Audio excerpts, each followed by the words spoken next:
우주적 부르심, 왜 그냥 부르심이 아니라 왜 우주적 부르심인지 오늘 말씀을 통해서 여러분들이 은혜를 깨닫기를 주님으로 축원합니다. 여러분, 모세는 정통적인 이스라엘 사람이에요. 근데 애굽이란 이집트에서 노예로 살기 때문에 이집트의 그 권력 아래에 살았기 때문에 노예로 살 수밖에 없었어요. 그 신분 자체가. 이스라엘이라는 나라가 요셉이 거기 이집트에 가서 나라를 이루어서 백성들이 늘어났는데 자기 나라가 아닌 이집트에서 살다 보니까 노예가 된 거예요. 400년 이상을 그곳에서 노예로 살다가 그들의 고통스러운 기도를 받고 하나님께서 응답을 주신 거예요. 그래서 이집트라는 나라에서 이스라엘 백성을 끄집어내서 탈출시키는데 그 선봉장으로 모세를 세운 거예요. 근데 모세가 하나님이 불러주셨을 때 모세의 나이가 80 먹은 노인이었어요. 여러분, 80 먹은 노인을 하나님이 부르신 다음에 뭐라고 하냐면 애굽에서 고통스러워하고 있는 내 백성을 주지시키려 하는데 너를 선봉으로 세울게.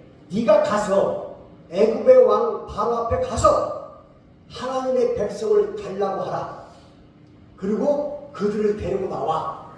그랬더니 이 모세가 뭐라고 하냐면 하나님, 내가 누구이기에 내가 누군데 바로한테 가며 이스라엘 자손을 내가 불러내리까 따지는 거예요. 하나님이 이렇게 얘기하신다. 내가 너와 항상 같이 할 거야. 그리고 그들을 끄집어내서 탈출시켜서 나와서 이 산에서 나를 하나님으로 섬기게 할 거야.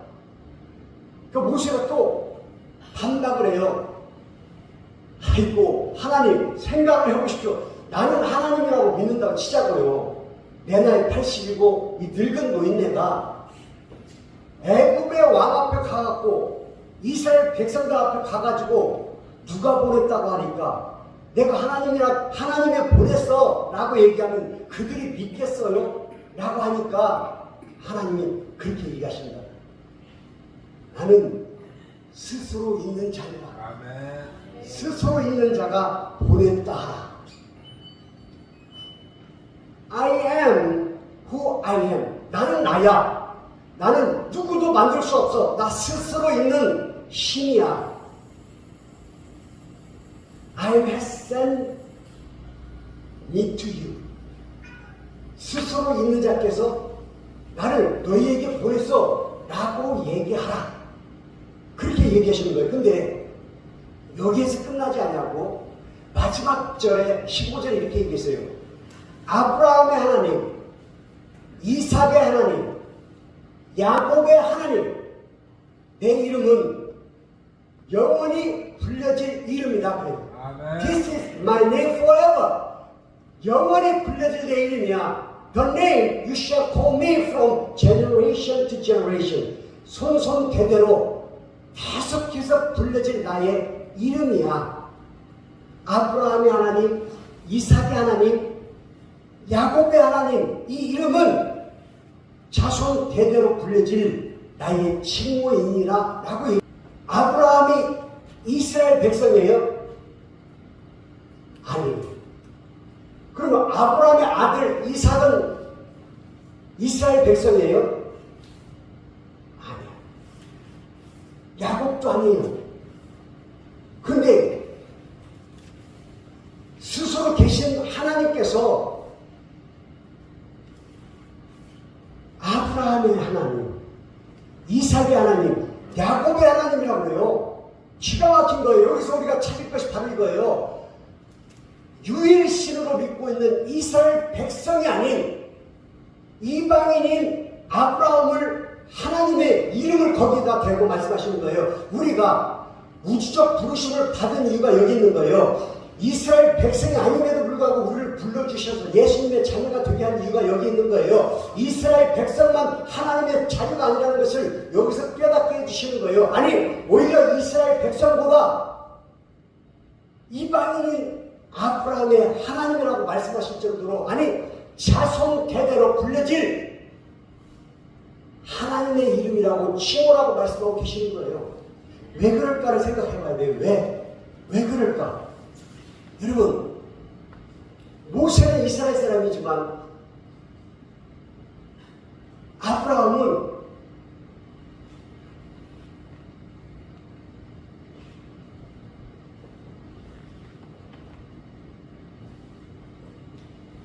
유프라테스 강하고 티그리스 강,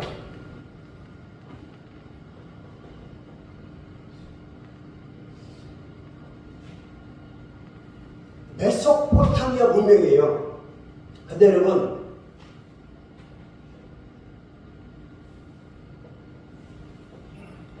이 말은 어디서 왔냐면 메소와 포타메모에서 왔는데, 이 메소라는 말은 이 사이를 얘기해요. 사이. 포타메모는 두 강을 의미해요. 두 강 사이의 땅을 메소포타미아라고 얘기해요. 근데 여러분 이거 아세요? 메소포타미아 문명이 세계에서 가장 최초로 이루어진 문명이고, 문자가 제일 먼저 발달된 것이고 국가를 이룬 거예요. 그 국가가 어딘지 알아요? 여기에 우르라는 거예요. 우르라는 나라가 국가를 만들고 형성된 게 여기가 제일 처음 이루어진 거예요. 여기가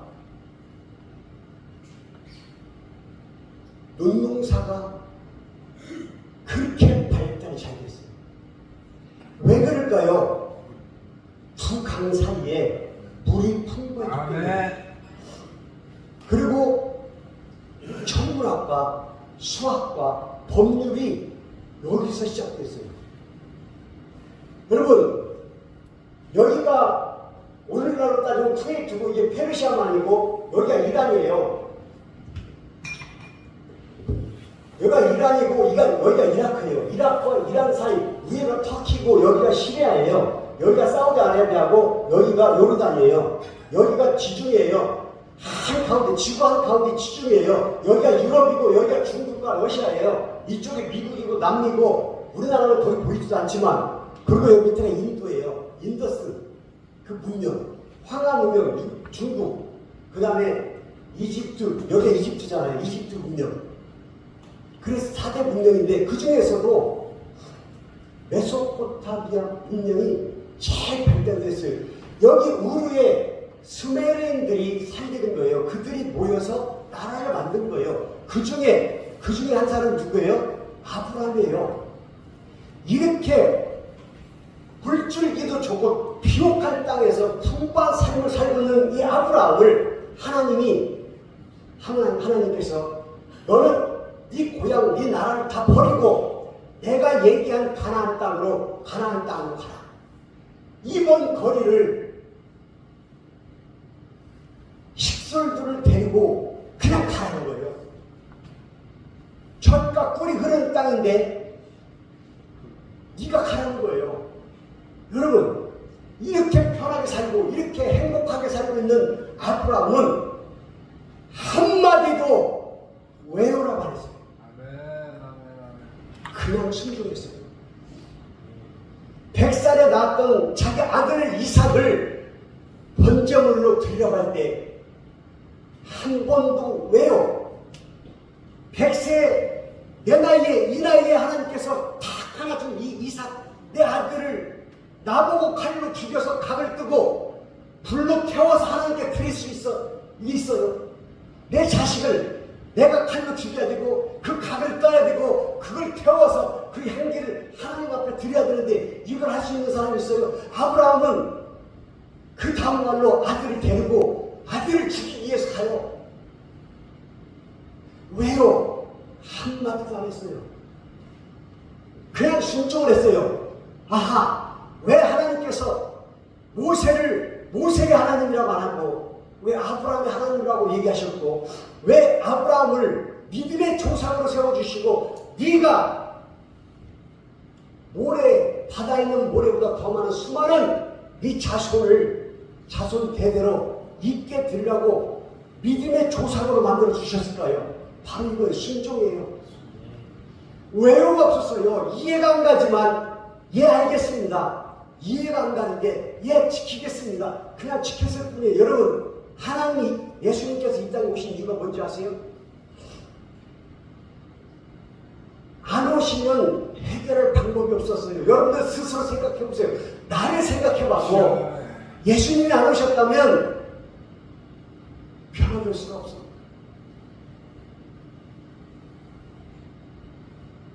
변화를 주기 위해서는, 살려주시기 위해서는, 해주시기 위해서는, 조언을 바꾸고 오셔야 하는 거예요. 아무리 무슨 짓을 해도 인간이 바뀌지 않는 거예요. 하나님의 형상을 따라 지음을 받았는데 하나님의 순종을 하는 것이 아니라 하나님같이 살려고, 내 뜻대로 살려고, 내 욕심대로 살려고 그 꼴 하나를 못 봐서 상대방한테 상처 주는 이런 못된 모습으로 살고 있는 우리가 변화될 수 있는 것이 없는 거예요. 잘 아셔야 돼요. 고린도전서 6장 19절 20절을 잘 보십시오. 너희 몸은 너희가 하나님께로 받은 바, 너희 가운데 계신 성령의 성전인 줄을 알지 못하느냐? 너희는 너희 자신의 것이 아니라 핏값으로 받은 바 되었으니, 예수 그리스도의 핏값으로 받은 바 되었으니, 그런즉 너희 몸으로 하나님께 영광을 돌리라. 내 뜻대로 살기 위해서 지어진 것이 아니라는 거예요. 내가 구원받게 된 이유는 예수 그리스도께서 핏값으로 나를 살려주셨기 때문에 이 자리에 있다는 거예요. 그렇다면 핏값으로 받은 내가 어떻게 행해야 될지를 알아야 된다는 거예요. 여러분, 우리는 그냥 부르심을 받은 것이 아니에요. 이 우주 만물을 창조하신 그분의 우주적 부르심을 받은 우리가 이 자리에 있는 거예요. 그럼 우리가 살면 얼마나 살아요?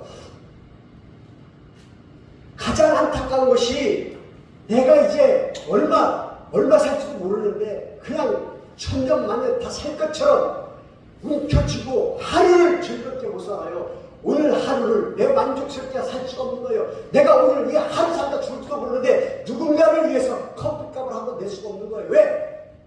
내일도 내가 있으니까. 그런데 우리하고 아무 관계가 없는 예수님은 이 땅에 오셔서 십자가에 못 박혀 죽으셨어요. 죽으셨는데 그 죽으시 전까지 과정을 잘 보십시오. 한 번도 하나님은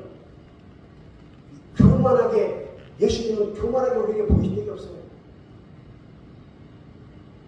학생들은 모르겠지만 우리 때에 전과에 보면은 나폴레옹이 하얀 말을 타고 앞발을 탁 들고 그 위에 모자 쓰고 다 이렇게 서는 완전 정복.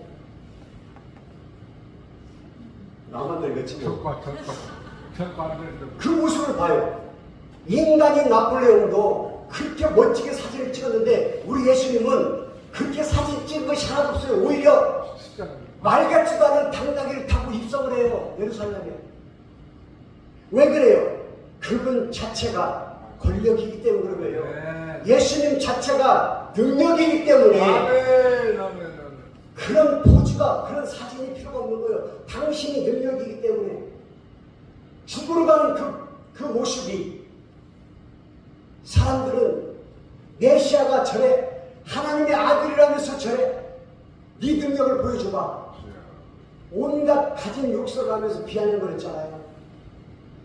그런데 예수님은 끝까지 한마디 한 변도 안 하시고 십자가에 못 박혀 눈물, 콧물, 핏물까지 다 쏟아 부시고 돌아가실 때 뭐라고 얘기했어요? It is finished. It is finished. 다 이뤘다. 다 이뤘다. 무엇을 이뤘을까요? 고개를 들고 숨을 거두기 전까지 다 이뤘다. It is finished. 다 끝났어. 무엇이 끝났을까요? 여러분들의 죄가 끝났고 여러분들 관계가 끝난 거예요. 여러분들이 하나님과 사이에 막힌 벽이 뚫린 거예요. 이제 하나님을 아버지라고 부를 수 있고 여러분들이 스스로 이제 예수님을 나의 구주시라고 선포할 수 있다는 그 자격을 우리에게 주신 거예요. It is finished. 끝났어. 이제 걱정하지 마. 너희가 막힌 담으로 하나님과의 관계를 절단돼 있던 그 벽이 내가 죽음으로 허물어져서 너희들의 죄가 이제 사해졌어. 지금까지 너희는 죄인이었어. 지옥까지 적용 너희가 이제 천국할 자격이 주어졌어. 왜냐하면 내가 그걸 다 감당했잖아. It is finished. 끝났어. 내가 다 감당했어. 내가 하나 죽음으로 너희의 죄까지 다 아예 핏값으로 다 갚음바 되었으니 이제 너희들은 하나님께 영광만 돌리면 돼. 아멘. 여러분 지금 이 자리에 근심 걱정 염려 갖고 계신 분 있습니까? 다 필요 없어요. 왜냐하면 우리는 언젠가 죽어요. 그 죽는 순간까지만 사는 거예요. 잠깐 살다 가는데 어차피 살다 가는 거 근심 걱정이 있다 할지라도 오늘을 즐기시길 바랍니다. 오늘 현재 내가 이 자리에 없다면 내일도 없어요. 오늘 내가 즐겁게 살지 못한다면 내일도 즐겁게 살 수가 없어요. 오늘을 귀하게 알고 오늘을 행복하게 살 수 있다면 내일도 있고 모레도 있는데 우리는 계속해서 습관적으로 내일을 위해 살고 있어요. 내일을 위해 살고 있는데 내일 가보면 또 내일을 못 누리고 또 내일로 미루고 있잖아요. 여러분 하나님은 항상 우리 곁에 계십니다. 아멘. 그리고 하나님은 우리에게 이렇게 얘기하십니다. 예레미야서 20장 11절 13절을 보십시오. 여호와의 말씀입니다. 내가 너희를 향한 나의 생각을 내가 아나니 평안이요 재앙이 아니니라. 너희에게 미래와 희망을 주는 것이니라. 너희가 내게 부르짖으며 내게 와서 기도하면 내가 너희들의 기도를 들을 것이요 너희가 온 마음을 다하여서 나를 구하면 나를 찾을 것이요 나를 만나리라. 하나님은 지금도 여러분들의 기도를 들어주시기 위해서 기다리고 계시고 여러분들의 온 마음을 다해서 하나님을 찾고자 하면 하나님은 언제든지 앞에 나타나 주신다고 말씀하고 계시는데 여러분 구하십시오. 이제 우주적 부르심을 받은 우리가 하나님으로부터 부르심 받은 우리가 이 자리에 아무나 있는 것 같아요? 아무나 있을 수 없어요. 제 발도 볼 수가 없어요. 우연인 것 같죠? 내 발로 온 것 같죠? 누군가에 의해서 미안해서 온 것 같죠? 여러 가지 모양으로 온 것 같지만 여러분 절대로 쉬운 문제가 아니에요. 이 자리에 오는 것은 그렇게 쉬운 문제가 아니에요. 대통령도 뭐예요? 우주적 부르심을 받은 자만 이 자리에 있는 거예요. 그래서 여러분들은 큰 거예요. 작은 자가 아니에요. 이 세상 그 누구도 대통령이 부른 그 빽보다도 더 큰 우주적 부르심을 받은 여러분이 이 자리에 있는 거예요. 그럼 여러분들이 쫀쫀하게 살 수 있어요. 대범하게 살기를 바랍니다. 이미 여러분들에게 하나님께서 긍휼로 봐주시고 의심하고 못 쓰는 거예요. 누가복음 10장 19절에 너희가 뱀과 정갈을 밟으며 원수의 능력을 제어할 권능을 너에게 주었으니 너희를 해칠 자가 결코 없느니라. 왜냐하면 능력을 우리에게 주셨다니까요. 그 능력을 받은 우리가 의심하고 기도하지 않기 때문에 쓸 수가 없는 무용지물이 되어 있는 거죠. 여러분들이 끄집어 꺼내서 사용하기를 바랍니다. 왜냐하면 우주적 부름을 받은 우리는 이렇게 대단합니다. 예수님이 목숨을 걸고 십자가에 달려 죽으시기까지 지키고자 했던 우리니까 그분의 사랑을 지금 받고 있으니까 그 사랑을 받는 우리가 더 크게 나가야 되고 오늘을 즐길 줄 알아야 되고 사랑할 줄 알아야 되고 베풀 줄 알아야 되고 섬길 줄 알아야 되고 입만 벌리면 기뻐해야 되고 입만 벌리면 감사할 줄 알아야 되고 입만 벌리면 칭찬할 줄 알고 섬길 줄 아는 이런 우리가 되기를 주님의 이름으로 축원합니다.